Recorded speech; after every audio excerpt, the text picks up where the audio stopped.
ಯಾರು ಏನು ಯಾರಿಗಾರ ಹಣಿಗೆ ಬೋರ್ಡ್ ಹಚ್ಚಾನೇನು ದೇವರು? ಏನು ಕೆಟ್ಟವ್ರಿಗೇನು ಡ್ರೆಸ್ ಬೇರೆ ಅದ ಅವನ ಸಮಾಜದಾಗ? ಕೆಟ್ಟವ್ರನ್ನ ಗುರುತಿಸುವಂಥ ಏನಾದರೂ ಚಿಹ್ನೆಗಳನ್ನು ದೇವರು ಕೆಟ್ಟವ್ರ ಮುಖದ ಮೇಲೆ ಅಥವಾ ಬೆನ್ನಿನ ಮೇಲೆ ಹುಡ್ಸ್ಯಾನೇನು ಅಂತ ನೋಡಿದರೆ ಎಲ್ಲಿ ಸಿಗೋದಿಲ್ಲ. ನಾವು ಎಲ್ಲರಿಗೂ ದೊರೆತಂಥ ಶರೀರ ಅದೇ, ಎಲ್ಲರಿಗೂ ದೊರೆತಂಥ ಕಣ್ಣು ಕಿವಿ ಕೈ ಕಾಲು ಮೂಗುಗಳೆಲ್ಲ ಅವೇ ಅದಾವು. ಹೊರಗಂತರೂ ಯಾರನ್ನೂ ಗುರುತಿಸ್ಲಿಕ್ಕೆ ಆಗೋದಿಲ್ಲ. ಹೊರಗೆ ಗುರುತಿಸ್ಲಿಕ್ಕೆ ಹೋದೀವಿ ಅಂದ್ರೆ ನಾವೇ ಮೋಸ ಹೋಗ್ತೀವಿ. ಒಂದೊಂದು ಸಾರಿ ಹೊರಗೆ ಭಾಳ ಚಂದ ಡ್ರೆಸ್ ಮಾಡಿಕೊಂಡಿರ್ತಾರೆ, ಅದ್ರ ಒಳಗೆ ಹೆಂಗದಾರ ಗೊತ್ತಾಗೋದಿಲ್ಲ. ನೀವು ನೋಡಿರಿ, ಹೊರಗೆ ಡಾಕ್ಟ್ರು ಇಂಜಿನಿಯರು ಅಂತ ಬೋರ್ಡ್ ಹಾಕ್ಕೊಂಡವ್ರು, ಸಾಲಿ ಕಲ್ತವ್ರು, ಸರ್ಟಿಫಿಕೇಟ್ ತೊಗೊಂಡವ್ರು, ಒಳಗೆ ಹೆಂಗಿದ್ರು ಅಂದ್ರೆ ಬಾಂಬ್ ಸ್ಫೋಟ ಮಾಡಿದ್ರು. ಅವ್ರೇನು ಅಜ್ಞಾನಿಗಳಲ್ಲ, ತಿಳಿದವರು. ಹೊರಗೆ ನಾವು ಹೆಂಗೆ ಕಾಣ್ತೀವಲ್ಲ, ಇದ್ರ ಮ್ಯಾಗಿಂದ ನಮ್ಮನ್ನು ಯಾರನ್ನೂ ಗುರುತಿಸ್ಲಿಕ್ಕಾಗೋದಿಲ್ಲ. ಬಸವಣ್ಣವರು ಅವ್ರನ್ನ ಗುರುತಿಸೋದಾಗಿದ್ದರೆ ಹೆಂಗೆ ಗುರುತಿಸ್ಬೇಕು ಅನ್ನೋದನ್ನು ಹೇಳ್ಯಾರ. ಯಾರು ಕಳ್ಳತನ ಮಾಡ್ತಾರಲ್ಲ ಅವ್ರು ಕೆಟ್ಟವರು, ಯಾರು ಸುಳ್ಳು ಹೇಳ್ತಾರಲ್ಲ ಅವ್ರು ಕೆಟ್ಟವರು, ಯಾರು ಹಿಂಸೆಯನ್ನು ಮಾಡ್ತಾರಲ್ಲ ಅವರು ಕೆಟ್ಟವರು, ಯಾರು ವಿನಾಕಾರಣ ಮತ್ತೊಬ್ಬರ ಮೇಲೆ ಕೋಪಗೊಳ್ತಾರಲ್ಲ ಅವ್ರು ಕೆಟ್ಟವರು, ಯಾರು ವಿನಾಕಾರಣ ಮತ್ತೊಬ್ಬರನ್ನು ನಿಂದಿಸ್ತಾರಲ್ಲ ಅವ್ರು ಕೆಟ್ಟವರು, ಯಾರು ಎಲ್ಲರಿಗಿಂತಲೂ ತಾವೇ ಶ್ರೇಷ್ಠ ಅಂತ ತಮ್ಮ ವರ್ಣನೆ ಮಾಡ್ಕೊತ ತಿರುಗಾಡ್ತಾರಲ್ಲ ಅವರಷ್ಟು ಕೆಟ್ಟ ಯಾರೂ ಇಲ್ಲ ಜಗತ್ತು. ಕಬೀರ್ ದಾಸರು ಒಂದು ಮಾತು ಹೇಳ್ತಾರೆ, ದುಷ್ಟರನ್ನು ನಾ ಹುಡುಕುತ್ತ ಹೊರಟೆ, ದುಷ್ಟರಾರೂ ಸಿಗಲಿಲ್ಲ, ನನ್ನೊಳಗೆ ನಾ ಹೊಕ್ಕ ನೋಡಿದೆ, ನನ್ನಷ್ಟು ದುಷ್ಟರ ಯಾರೂ ಇಲ್ಲ ಅಂತ ನನಗೀಗ ಗೊತ್ತಾಯಿತು ಅಂತ. ನಾವು ಒಂದು ವೇಳೆ ಒಳಗೆ ಹೊಕ್ಕ ನಮ್ಮನ್ನು ನೋಡಕ್ಕೆ ಹತ್ತಿದ್ದೀವಿ ಅಂತಂದ್ರೆ ನಾವು ಒಳ್ಳೆಯವರು ಕೆಟ್ಟವರು ಅಂತ ನಮಗೆ ಗೊತ್ತಾಗ. ಯಾರು ಕೆಟ್ಟವರು ಅಂತ ಬಸವಣ್ಣವ್ರು ಹೇಳ್ತಾರೆ? ಮತ್ತೊಬ್ಬರನ್ನು ವಿನಾಕಾರಣ ನಿಂದಿಸುವವರು, ತಮ್ಮನ್ನು ಅತಿಯಾಗಿ ಸ್ತುತಿಸಿಕೊಳ್ಳುವವರು, ಇವ್ರಿಗಿಂತಲೂ ಕೆಟ್ಟವರು ಯಾರೂ ಇಲ್ಲ ಅಂತ ಶರಣರು ಬೇರೆ ಕಡೆ ಹೇಳ್ತಾರೆ. ಮತ್ತು ಯಾರು ಸ್ವಾರ್ಥಕ್ಕಾಗಿ ಈ ಜಗತ್ತಿನ ಶೋಷಣೆಯನ್ನು ಮಾಡ್ತಾರಲ್ಲ ಅವರು ಕೆಟ್ಟವರು ಅಂತ. ಯಾರನ್ನೂ ಬಿಡೋದಿಲ್ಲ ಅವರು. ಯಾರು ತಮ್ಮ ಸ್ವಾರ್ಥಕ್ಕಾಗಿ ಇಡೀ ಪರಿಸರದ ಶೋಷಣೆಯನ್ನೇ ಮಾಡ್ತಾರೆ ಅವ್ರು ಹೊರಗೆ ಹೆಂಗೆ ಕಾಣೋಲ್ರಕ್ಕ ಬಹಳ ಕೆಟ್ಟವರು ಅಂತ. ಯಾರು ತಮ್ಮ ಮತ್ತು ಪರರ ಅಹಿತವನ್ನು ಮಾಡ್ತಾರೋ ಅವ್ರು ಕೆಟ್ಟವರು ಅಂತ. ಎಷ್ಟು ಸುಲಭವಾಗಿ ಹೇಳಿಬಿಟ್ರು ಯಾರು ಕೆಟ್ಟವರು ಅಂತ. ಯಾರು ಒಳ್ಳೆಯವರು ಅಂದರೆ ಇದರ ವಿರುದ್ಧ ಸ್ವಭಾವದವರು ಇದ್ದವ್ರು ಎಲ್ಲರೂ ಒಳ್ಳೆಯವರು, ಅದನ್ನೇನು ಹೇಳುವ ಅವಶ್ಯಕತೆ ಇಲ್ಲ. ಕೆಟ್ಟವರು ಕಳ್ಳರು ಕೆಟ್ಟವರು ಅಂದ್ರೆ ಕಳ್ಳರೇನು ಹೇಳಿ ಬಂದು ಕಳ್ಳತನ ಮಾಡಿದೆ. ಕಳ್ಳತನದ ವ್ಯಾಪ್ತಿ ಭಾಳ ದೊಡ್ಡದೈತಿ. ಹೇಳಾರ್ದ ಮತ್ತೊಬ್ಬರ ಸಾಮಾನು ಎತ್ಕೊಂಡು ಹೋಗೋದು ಕಳ್ಳತನ ಅನ್ನೋದು ನಮಗೆಲ್ಲರಿಗೂ ಗೊತ್ತೈತಿ.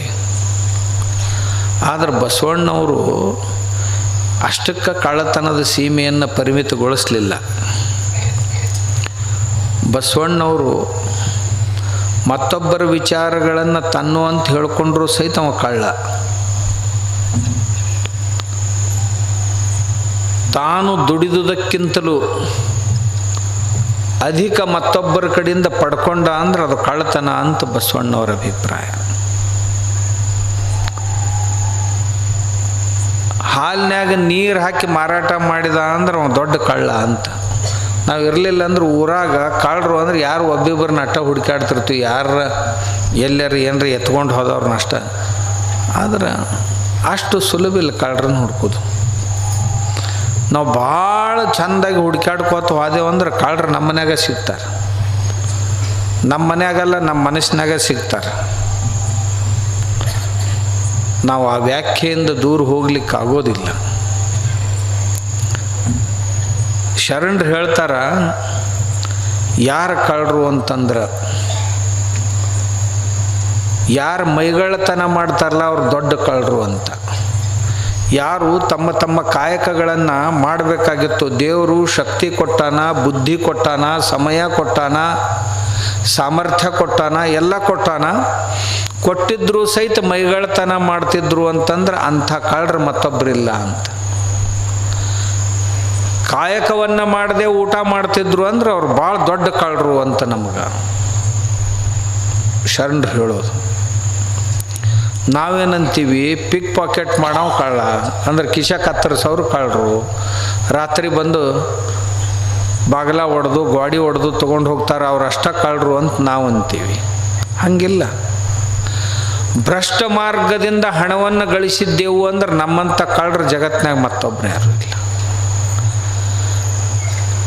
ಒಳ್ಳೆಯ ಮಾರ್ಗದಿಂದ ಹಣವನ್ನು ಗಳಿಸದೆ ಆ ಹಣವನ್ನು ವಾಮ ಮಾರ್ಗದಿಂದ ಭ್ರಷ್ಟ ಮಾರ್ಗದಿಂದ ಗಳಿಸಿದ್ದೀವಿ ಅಂದ್ರೆ ನಮ್ಮಂಥ ಕಳ್ಳರು ಜಗತ್ತಿನಾಗಿಲ್ಲ.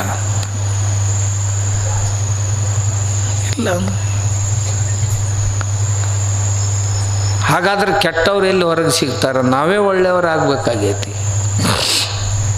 ನಮ್ಮಲ್ಲಿ ಒಂದು ವೇಳೆ ಅಂಥ ಯಾವುದಾದ್ರೂ ವಿಚಾರಗಳಿದ್ದು ಅಂದ್ರೆ, ದೋಷಗಳಿದ್ದು ಅಂದ್ರೆ ನಾವು ಕೆಟ್ಟವರಾಗ್ತೀವಿ. ಯಾರು ಒಳ್ಳೆಯವರಪ್ಪ? ಈ ಕೆಟ್ಟ ಗುಣಗಳು ಇಲ್ದವರೇ ಒಳ್ಳೆಯವರು. ಯಾರು ಪರಿಸರವನ್ನು ರಕ್ಷಿಸ್ತಾರ ಅವರು ಒಳ್ಳೆಯವರು. ಯಾರು ಪರೋಪಕಾರಿಗಳಾಗಿದ್ದಾರೆ ಅವರು ಒಳ್ಳೆಯವರು.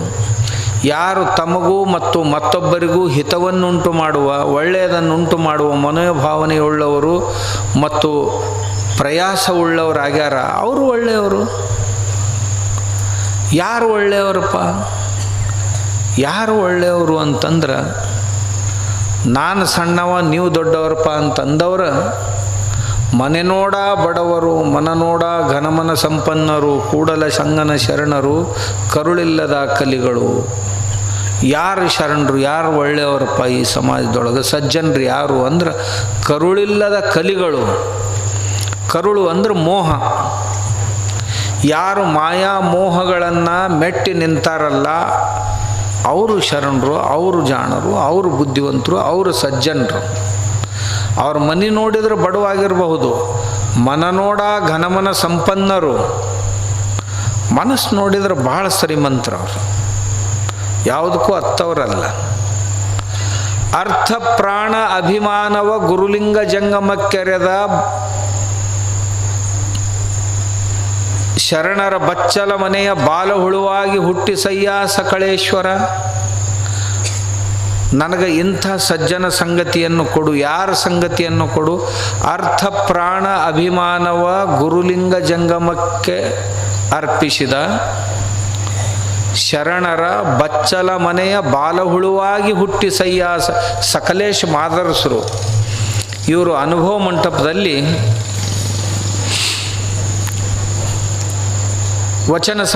ವಚನಗಳ ಸಂಪಾದನೆಯ ಕೆಲಸವನ್ನು ಮಾಡ್ತಿದ್ದರು.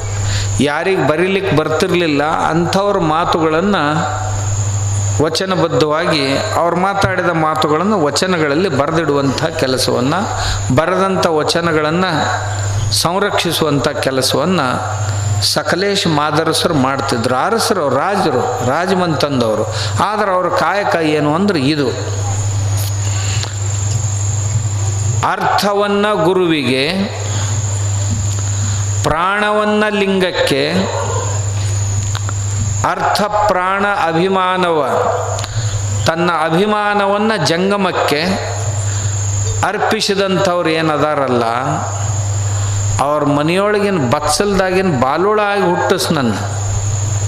ಅವ್ರ ಮೈಮ್ಯಾಗಿನ ನೀರು ಬಂದು ನನ್ನ ಮೈಮ್ಯಾಗ ಬಿದ್ದರೂ ಸಾಕು ಅಂತ ಸಕಲೇಶ್ವರ ಮಾದರಸರು ನಾ ಹೆಂಗೆ ಸಜ್ಜನರ ಸಹವಾಸ ಮಾಡಲಿಕ್ಕೆ ಇಚ್ಛೆ ಪಡ್ತೀನಿ ಅನ್ನೋದನ್ನು ಹೇಳ್ಯಾರ. ಎತ್ತಪ್ಪೆ ಶರಣಂಗೆ ತೊತ್ತಪ್ಪೆ ಶರಣಂಗೆ, ಅಥವಾ ಎತ್ತಾಗಿ ತೊತ್ತಾಗಿ ಮತ್ತೆ ಹಿತ್ತಲದ ಗಿಡವಾಗಿ ಬಸವಣ್ಣವರು, ನಾನು ದಾಸನಾಗಿ ಅವ್ರ ಮನೆಯಲ್ಲಿ ಇರಲಿಕ್ಕೆ ಬಯಸ್ತೀನಿ. ಯಾರು ಸಜ್ಜನ ವ್ಯಕ್ತಿ ಅದಾನಲ್ಲ, ಅವ್ರ ಮನೆಯೊಳಗಿಂದ ಒಂದು ಎತ್ತಾಗಿ ದುಡಿಲಿಕ್ಕೆ ತಯಾರಾಗೀನಿ, ಅವ್ರ ಮನೆಯೊಳಗೆ ಒಬ್ಬ ತೊತ್ತಾಗಿ ಅಂದ್ರೆ ಒಬ್ಬ ಆಳಾಗಿ ದುಡಿಲಿಕ್ಕೆ ತಯಾರದೀನಿ. ಬಾಗಿಲ ಕಾಯುವ ಸೊಣಗನಾಗಿ, ಬಾಗಿಲ ಕಾಯುವ ನಾಯಿಯಾಗಿದ್ದರೂ ಪರವಾಗಿಲ್ಲ, ಆ ಮಹಾತ್ಮನ ಸಾನ್ನಿಧ್ಯದಲ್ಲೇ ನಾನು ಇರಲಿಕ್ಕೆ ಬಯಸ್ತೀನಿ ಅಂತ ಹೇಳ್ತಾನೆ. ಯಾಕೆ ಹಿಂಗೆ ಹೇಳ್ತಾರ ಅಂತಂದ್ರೆ, ಆ ಮಹಾತ್ಮನ ಸಾನ್ನಿಧ್ಯದಲ್ಲಿದ್ರೆ ಹೆಂಗೆ ಶ್ರೀಗಂಧದ ಗಿಡಕ್ಕೆ ಮತ್ತೊಂದು ಗಿಡ ಅಂಟ್ಕೊಂಡಿತ್ತು ಅಂದ್ರೆ ಎರಡು ಒಂದಕ್ಕೊಂದು